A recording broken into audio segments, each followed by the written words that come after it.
Well, it is another week and another great episode of the Tech Ed podcast for you. I am your host, Matt Kirkner, and we are about to introduce another fantastic guest.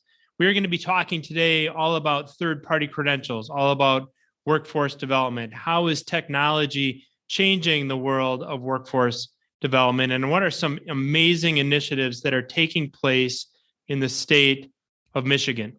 My guest today is the director of the state of Michigan's Department of Labor and Economic Opportunity, also known as LEO. Her name is Director Susan Corbin. And Director Corbin, thank you so much for taking some time for us here on the Tech Ed podcast. Thank you, Matt. I really appreciate the opportunity to be with you today and to talk about these critical issues.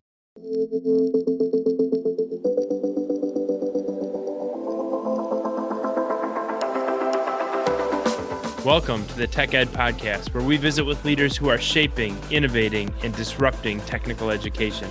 People who are not afraid to think differently, not afraid to try something new, all with the goal of securing the American dream for the next generation of STEM and workforce talent.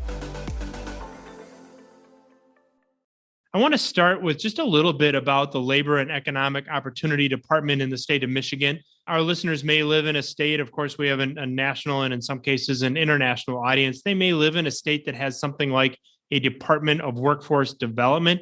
Is LEO's function similar to a DWD, and what makes LEO unique? Yes, we have all of the traditional workforce development functions in our department, but I think what makes this department unique is Governor Whitmer created this department, the Department of Labor and Economic Opportunity, about a year into her administration. She felt that it was critically important that in Michigan, because of the issues that we had ahead of us, that we bring together not only the traditional labor functions, occupational safety, workers' comp, wage and hour, unemployment insurance, but that we also bring together workforce development and economic development so that all of the parts of state government are working closely together, that we're tightly aligned, and we're all working towards the same goals. So I think that's something that makes us a little bit unique in some states where workforce development may set apart from, the economic development and the community development activities that happen in other parts of state government. So it sounds like a really comprehensive approach to both economic development, workforce development, putting those two efforts together in the same room, if you will. That creates a really, really big job for the person who's responsible as director of that entire organization, that entire department. One of the things we love talking about with our guests is that, especially for younger people, we tell them, look, your career choice when you're beginning your career, that's not what you're necessarily going to be doing for your whole career. Very few of us do the same thing for an entire career. And so we love exploring with people how they ended up in the position that they're in. So how does somebody become the director of LEO? Tell us about your career path that led to your current position. I attended Michigan State University, where I was majoring in international relations. And so while I was in college, I had my eye on a job in state government. I knew that I wanted to be a student assistant in what was then the Department of Commerce in their Office of International Development. And so the last couple of years while I was in college, I worked in the Office of International Development. In fact, at the end of college, I ended up spending a year in the People's Republic of China, studying Chinese and doing some work for the state of Michigan while I was there. When I returned, I carried on working on our relationship with China.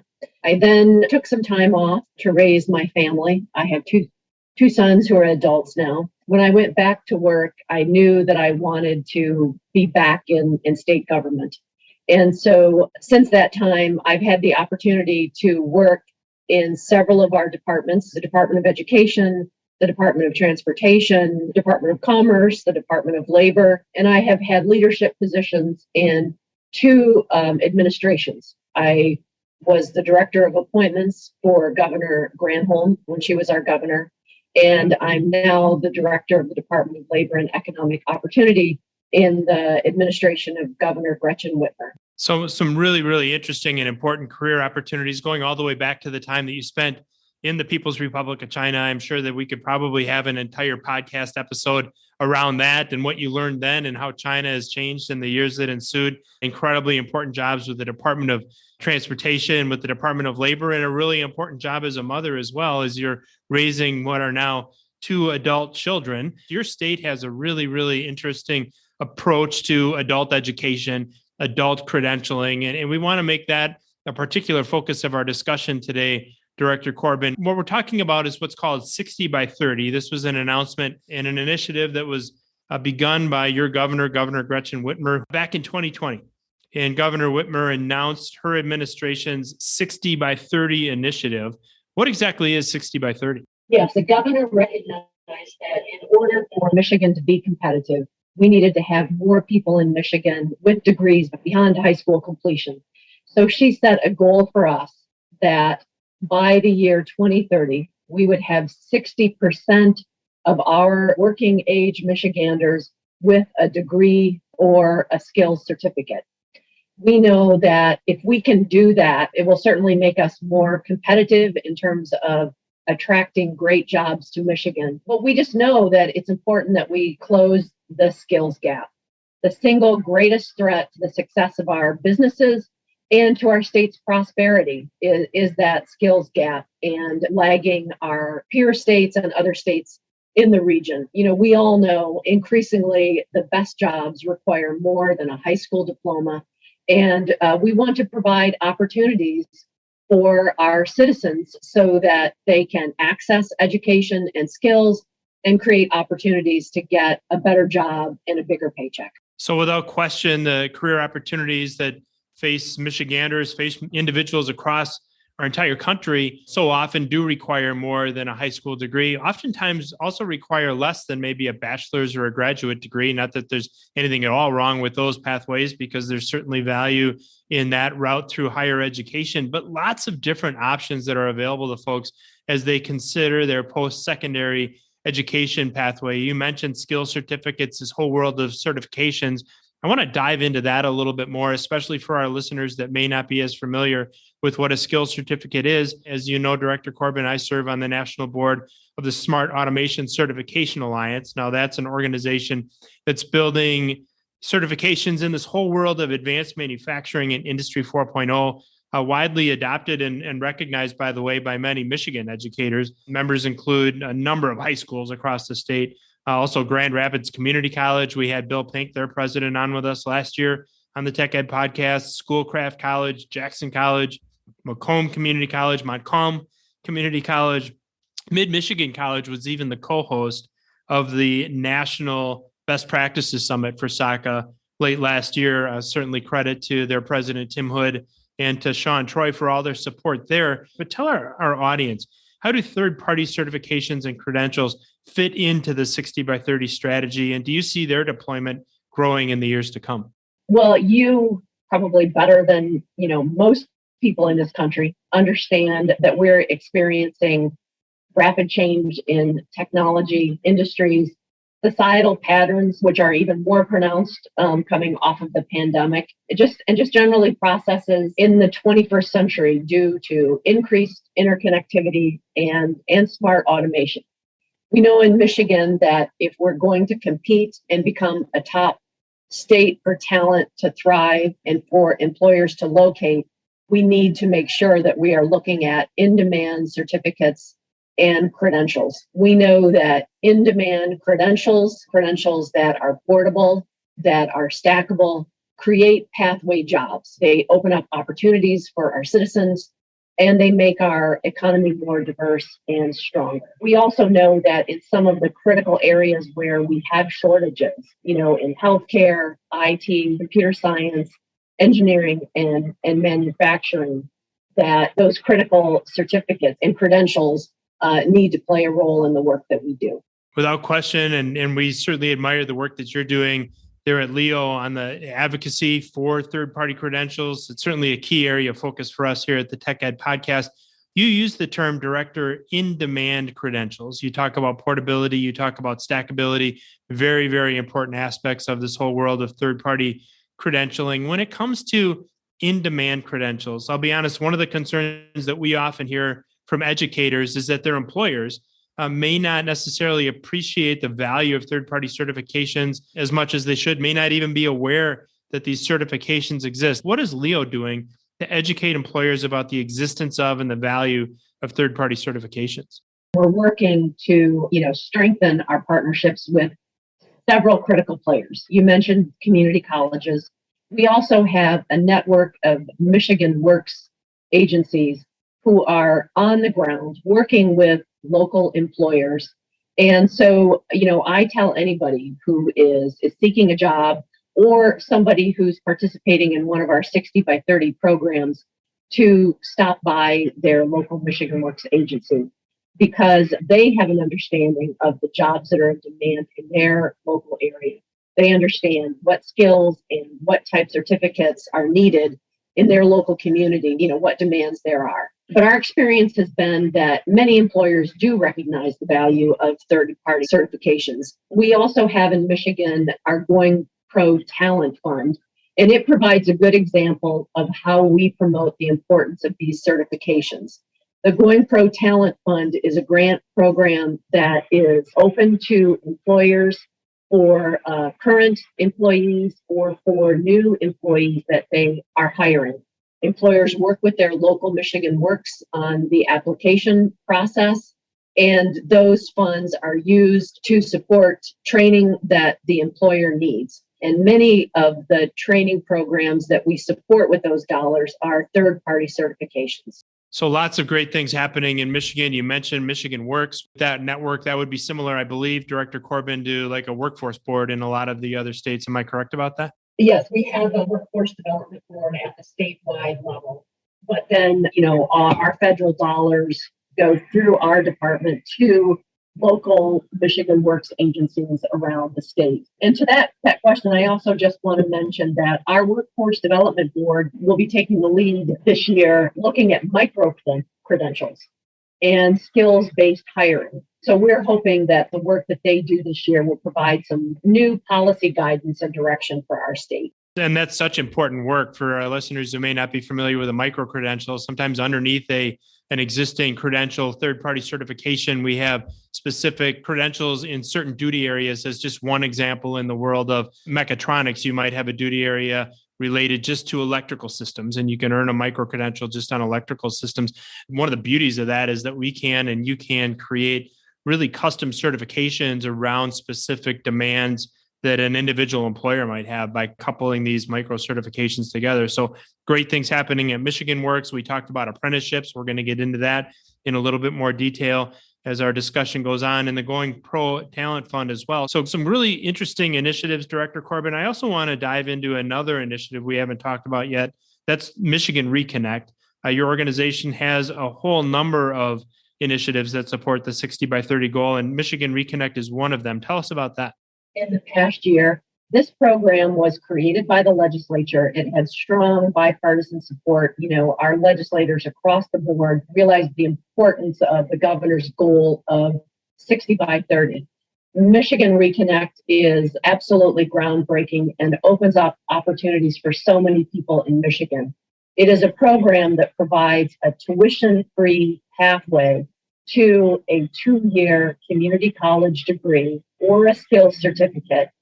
Anybody in Michigan over the age of 25 who does not yet have their degree is eligible for this program.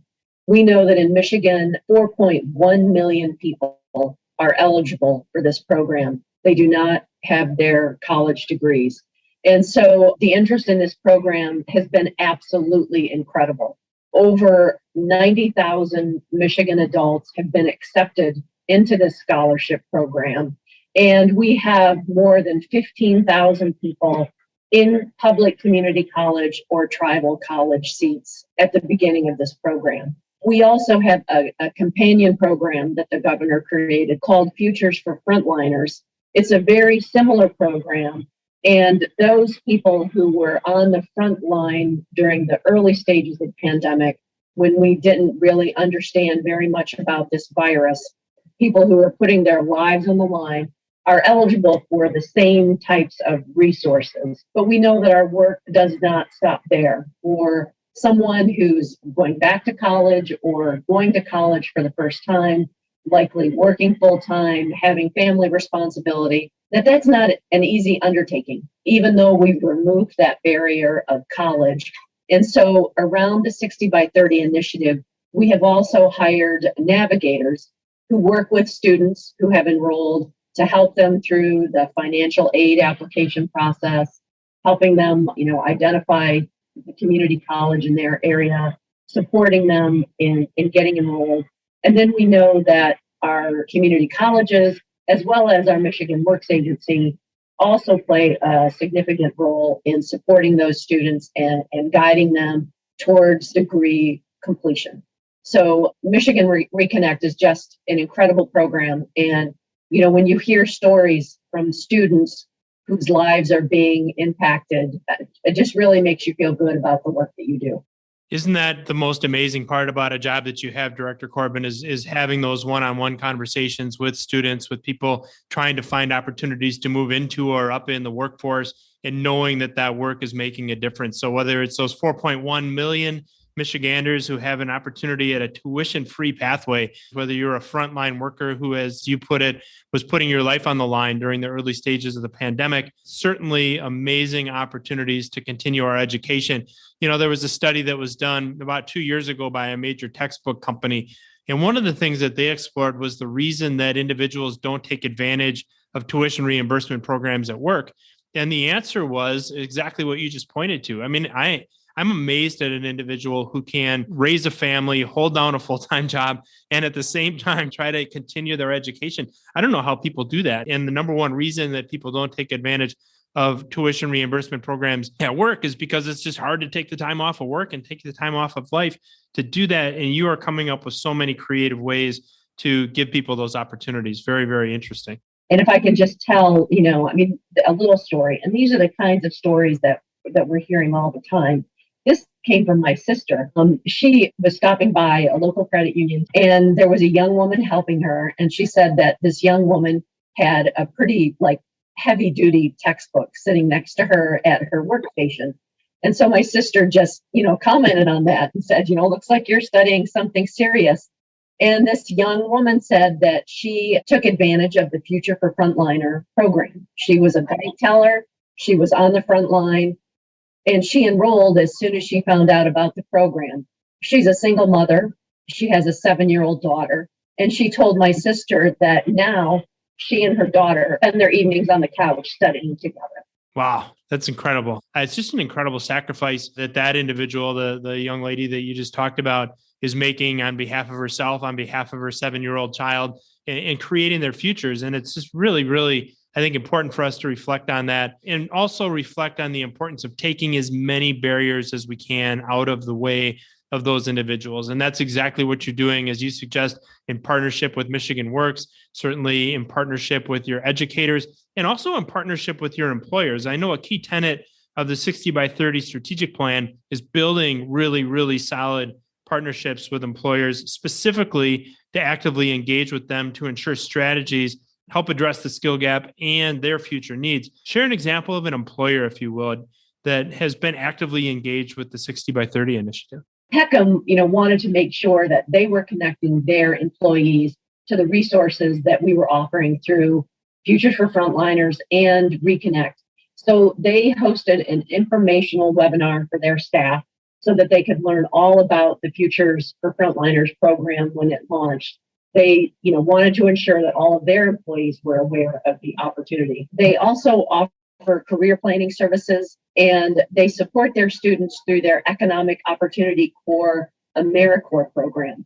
So they're trying, tie together all of the resources that they have as an employer for their employees. The CEO of Peckham recently spoke on a panel with some of our staff from the Office of 60 by 30 at the Coalition for College and Career Readiness Summit, and talked about how they are assisting now, in addition to Futures for Frontliners, their Michigan Reconnect participants stay on track and support the completion of their studies. It's a great story and a great example of how employers can be involved with advancing their employees, and also just being spokespeople and advocates for opportunities in workforce development. Director Susan Corbin of Michigan's Department of Labor and Economic Opportunity is our guest today on the Tech Ed podcast. We've been talking all about the 60 by 30 initiative, an initiative that was announced by Governor Gretchen Whitmer back in 2020. So, Director, it's been, well over a year, almost 2 years, I suppose, into 60 by 30. Are we getting closer to the 60% of Michiganders holding a post-secondary degree or credential? Tell us the numbers. We have gone from 45% of our population with a community college degree or a skills certificate to 49.1% today. We know, though, that in order to meet our statewide goal, we need to accelerate our progress. I think probably across the country, I know definitely in Michigan, community college enrollment dropped during the pandemic. The Reconnect program has been a tool in getting us back to the levels of enrollment that we saw before. But what we also need to be providing strong focus on is completion. We need to support those students, helping them to complete their degrees and completing their skills certificate. I can't say enough that we really believe everyone in Michigan has a right to an educational path to success. The skills certificate, skilled trade, apprenticeship, or that associate's degree, and that we then can't stop there, that we need more people in Michigan with bachelor's degrees. So many different pathways for individuals to have really rewarding, family supporting, interesting careers. And you're providing so many different opportunities for that, Director Corbin. And let's be honest, lots of work to do, but a 4 percentage point increase in a year and a half, 2 years in individuals holding a post-secondary credential or degree, that's some pretty solid progress. And we look forward to watching that continued progress in the state of Michigan as more and more of your citizens have an opportunity to pursue these pathways. I want to turn our discussion now to this whole idea of reskilling the workforce. And I've been on a little personal kick for the last month or two since I read this article in the Wall Street Journal, and you may have seen it as well. It's a recent article that highlighted the declining workforce participation of prime working age males, those individuals between the ages of 25 and 54. And this is a trend that has been taking place since the turn of the last century. The number in the article just shocked me. It said that almost 1 in 8 working age men are sitting out their most productive working years. And so when we think about the huge need for skilled talent in our workforce, the huge need for really any talent in our workforce, we believe at the Tech Ed podcast that getting these individuals back into the workforce will have a huge positive impact, not just on our economy, but on their livelihood and their future prospects as well. We haven't talked yet about Skills to Work, which is another program that I wanted to dive into a little bit. Is this an example of a strategy that will make a difference in terms of this problem of getting people back into the workforce? And then what are some of the other strategies that will be effective here? Michigan has always lagged the country in terms of our labor force participation rate. The pandemic did not help that situation. But you did bring up the Skills to Work program, which is a great program. When someone's struggling, or if someone's simply looking at exploring a new education or a career path, we have an online hub, which is a valuable tool to get them started.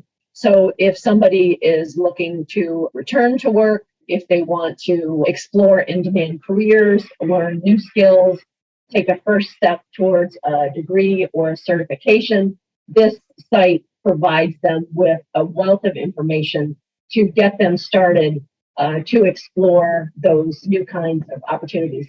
The site also provides a return to work playbook. If you've been out of the workforce for a while, or if you've not been in the workforce, it's not simple to know how do you go about finding the next job, or how do you go about finding a better job. During this pandemic, we experienced one of the highest unemployment rates that we've had in 100 years. So this return to work playbook, I think, helps Michigan workers adjust to changing employer needs, and just a wealth of career and job readiness resources. I do want to say that our labor force participation rate, I think that there are multiple factors and multiple levers that we need to be looking at. And you mentioned, 1 in 8 males between the age of 25 and 54 who are out of the workforce. I want to just also mention how disproportionately women have been impacted during the pandemic. The number of adult women in the Michigan labor force fell significantly from pre-pandemic. During pre-pandemic, women had just edged men out as a higher percentage of people in the workforce in Michigan. But we have seen 178,000 women drop out of the workforce in Michigan. And so we're looking at a number of factors that have impacted women in the labor force. And as you can imagine, childcare is the number one factor that we've been looking at in trying to do some significant things around childcare.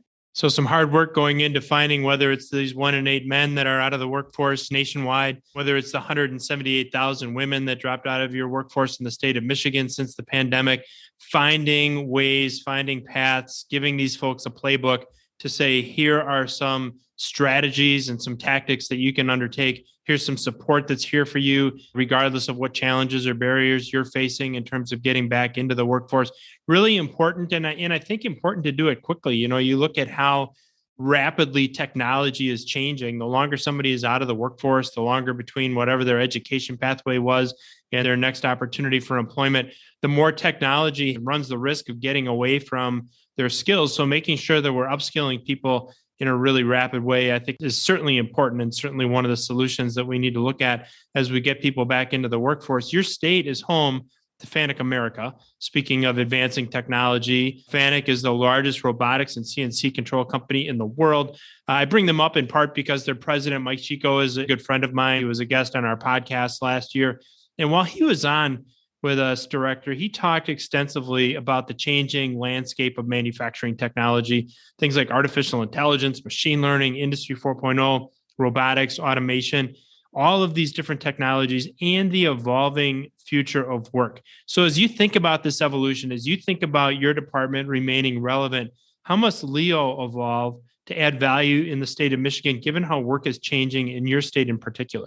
You know, we're working hard to make sure that Michigan has the fastest growing, most equitable, and most resilient economy in the country. You know, that comes from the work that we do in our K through 12 system. You know, we work closely with our Department of Education and our state superintendent in the areas that are under their purview.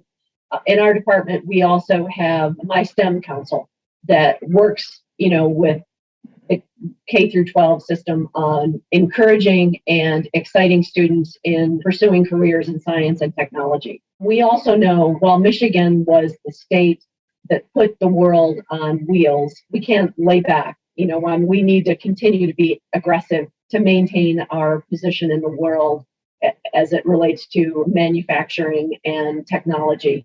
We're making investments in Industry 4.0 technology, which is allowing our small and medium-sized manufacturers to be in front of other states. Our Michigan Economic Development Corporation has been taking the lead on this with Industry 4.0 initiatives and programs that help prepare our companies for the future of manufacturing. One specific example is Mr. Products. It's a safety equipment supplier in the Upper Peninsula of Michigan. They saw its business grow out of control during a surge in demand for its products during the pandemic. And so they worked with programs through the MEDC to get support to help implement machine monitoring. And due to its success, they now have the opportunity and are adding 4 machines a month until they are completely integrated. We have an Industry 4.0 accelerator that provides comprehensive effort supporting the development and adoption of Industry 4.0 technologies across the state. And it's an area where we'll continue putting focus to help our small and medium manufacturers make that transition. So certainly plenty of support and plenty of options available for small to mid-sized businesses that are trying to navigate this whole world of Industry 4.0. We know the large companies all have strategies around this. When we start talking with some of the small to mid-sized businesses, not so much. They're focused on getting the product out the door, handling the day's issues. And so really, really important that we're putting investment into that area in the state of Michigan. and across the country. I wrote down as you were chatting about Michigan being the state that put America on wheels. I think that's exactly right. And that space is just being fundamentally transformed and will be in the coming years by autonomous vehicles and electrification. I know this is going to be a key issue in the state of Michigan, especially given your history in the automotive market. Now, your department director recently joined Governor Whitmer in announcing what was labeled a $5 million Michigan Revolution for Electrification of Vehicles Academy, commonly called MyRev.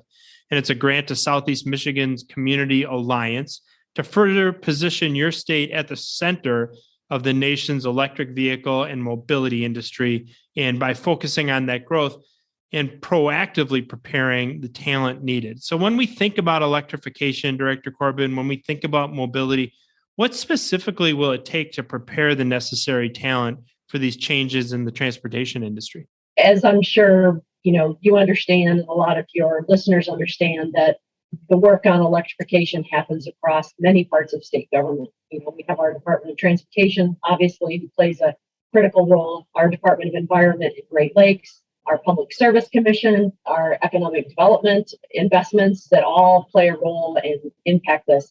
So the governor created the Office of Future Mobility. And as I mentioned, the governor created the Office of Future Mobility and Electrification. And she designated Trevor Paul as our Chief Mobility Officer. Trevor and the people in that office are just doing incredible work. And there's some really, really exciting things going on in Michigan as it relates to mobility and electrification of vehicles. And so one exciting thing that's just come about because of that creation of that office and the partnerships and the synergy that has created across state government is the MyRev Academy. And so we recently awarded $5 million for the MyRev Academy. MyRev stands for Michigan Revolution for Electrification of Vehicles Academy. The grant went to Southeast Michigan Community Alliance, and this grant will help further position the state at the center of the nation's electric vehicle and mobility industry. SEMCA will use the funds to sustain and expand employer-led collaboratives designed to develop and initiate academies focused on closing industry-based skills gaps. This will be accomplished through attracting, upskilling, and reskilling a mobility workforce across Michigan through serving historically underserved populations while creating a talent pipeline needed for the electrification of vehicles. So that's just sort of one exciting thing that we've seen because of the work that the governor did in creating that council, and quite frankly, because of the employers that we have in Michigan who are taking the lead in electrification. It's going to be fascinating to watch those public-private partnerships as you roll this strategy out. Who would have guessed, by the way, Director Corbin, even 5 or 10 years ago, that we would be talking about a chief mobility officer as a career path and as a job that somebody could have. But as we look toward electrification, as we look for increased mobility, those types of roles, those types of responsibilities, and that type of strategy is exactly what we're going to need. As you put it, attract, upskill, and reskill that next layer, that next level of talent for not just the electrification, not just the automotive industry, but for every single industry within the state of Michigan. I know one of the pathways, one of the strategies for doing this, attracting, upskilling, and reskilling, is this whole idea of apprenticeships. We've already touched on that today. I know that apprenticeships are a passion for years, registered apprenticeships specifically. Share an example, if you would, Director Corbin, of a registered apprenticeship program that you think is paying dividends for apprentices and employers in the state of Michigan. We have a strong tradition of the skilled trades, of union trades in Michigan. And so people have an understanding of that apprenticeship model. They likely know, a union plumber or, a pipe fitter or an electrician who have a fantastic career because of the skilled trades and that apprenticeship model. So it's becoming an extremely popular career path for many people looking to enter the workforce in Michigan. People understand that with an apprenticeship, they have an opportunity to earn a paycheck from day one while avoiding college tuition debt and ending up in a fantastic career. 10 years ago in Michigan, there were fewer than 3,000 active apprentices in Michigan. Today, there are more than 19,000 apprentices participating in 1,200 registered apprenticeship programs throughout the state. A majority of the apprenticeship opportunities are in those traditional fields, such as construction and manufacturing. But we're seeing many other industries take advantage of the apprenticeship model. Just last year, the Manistee County Sheriff's Department launched a new registered apprenticeship program to meet its ongoing demand for police officers. Healthcare, information technology, education, transportation, and many other industries are expanding their use of apprenticeship to develop a new pipeline for skilled workers, including women, military veterans, and underserved populations. In Michigan, in fact, we've recently gotten 2 federal apprenticeship grants that will help us expand and improve access and equity statewide in Michigan, serving those underserved populations who traditionally have not participated in apprenticeship programs. Wow, to think that you went from 3,000 apprentices 10 years ago to over 19,000 now. I mean, that's just incredible growth. And to your point, who would have guessed that we would see apprenticeships in areas like a sheriff's department or IT, education, transportation? So certainly more and more spaces within our economy, absolutely in the state of Michigan, taking advantage of the apprenticeship model as we find more and more pathways to rewarding careers. As we talk about this idea of pathways to rewarding careers, I want to talk a little bit about inspiring the next generation toward these types of careers. As we wrap up our time today with Director Susan Corbin of Michigan's Labor and Economic Opportunity Department, you've got to have some really interesting advice for somebody who's a high school sophomore. This is a question we ask everybody on our podcast. If you were to give one piece of advice to that high school sophomore as they were considering their future pathway, what would that piece of advice be? Well, I'm going to approach this from a couple of different perspectives. Our deputy director for employment and training has 2 teenage daughters. She believes very strongly in our Pathways program, which provides, great resources for students and for counselors. What she told her daughters and what she encourages young people to do is to learn as much as you can.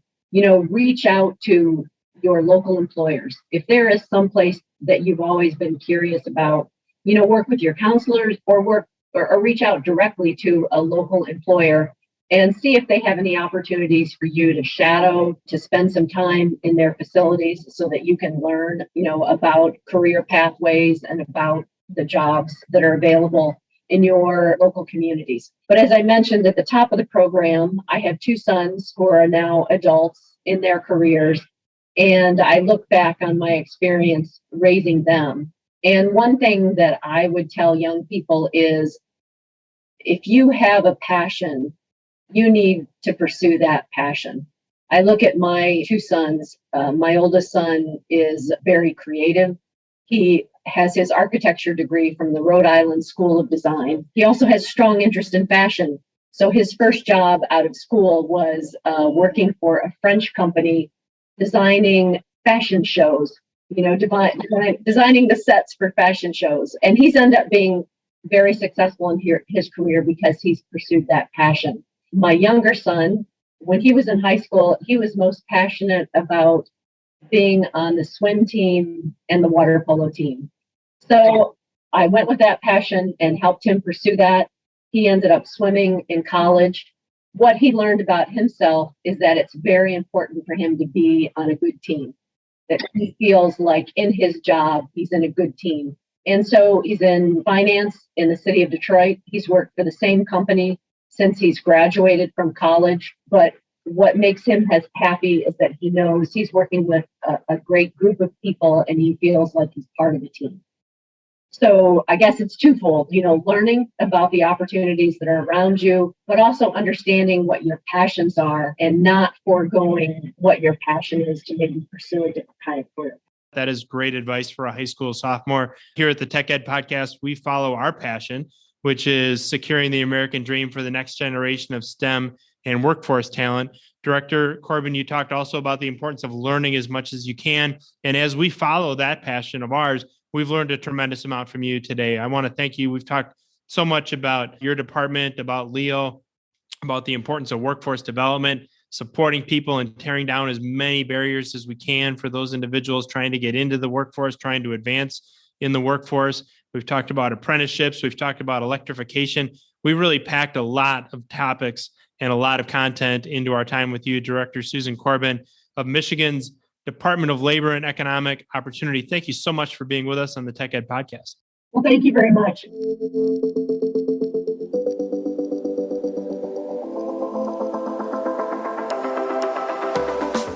Thanks for joining us for this episode of the Tech Ed Podcast. If you haven't already, subscribe, leave a review, and if you like this episode, share it with a friend. New episodes launch every Tuesday, so listen in next week.